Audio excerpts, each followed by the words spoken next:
સાવરકુંડલાના વિજપડી ગામે પરિણીત મહિલાએ કરી આત્મહત્યા. સમગ્ર વિસ્તાર શોકની લાગણીમય. નમસ્કાર, સહજ ન્યૂઝ સાથે હું છું ગોપાલ ભેસાણિયા.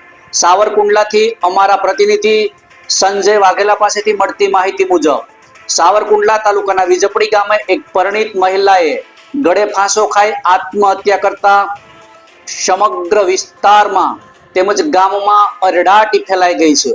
મૃતક મહિલાનું નામ તેજલબેન હોવાનું જાણવા મળ્યું છે.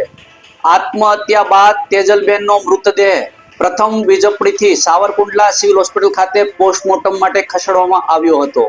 ઘટનાની જાણ થતાં જ તેજલબેન સારોલિયાના પરિવારજનોએ અને સગા સંબંધીઓ મોટી સંખ્યામાં હોસ્પિટલ ખાતે ઉમટી પડ્યા હતા.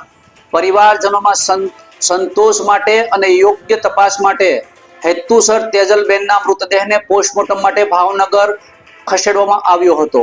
આ દરમિયાન કોઈ અણબનાવ ન બને તે માટે સાવરકુંડલા પોલીસ સ્ટેશન દ્વારા હોસ્પિટલમાં અંતિમ વિધિ સુધી કડક પોલીસ બંદોબસ્ત ગોઠવવામાં આવ્યો હતો. આ સમગ્ર ઘટનામાં PI Chaudhari, PSI Parmar, PSI Rathod સહિતનો પોલીસ સ્ટાફ તથા મહિલા પોલીસ કર્મીઓ સતર્ક રહ્યા હતા. સાવરકુંડલા પોલીસ દ્વારા આત્મહત્યાના કારણની વિગત સાથે ફરિયાદ નોંધી કાર્યવાહી હાથ ધરવામાં આવી છે. રિપોર્ટર સંજય વાઘેલા, સહજ ન્યૂઝ, અમરેલી.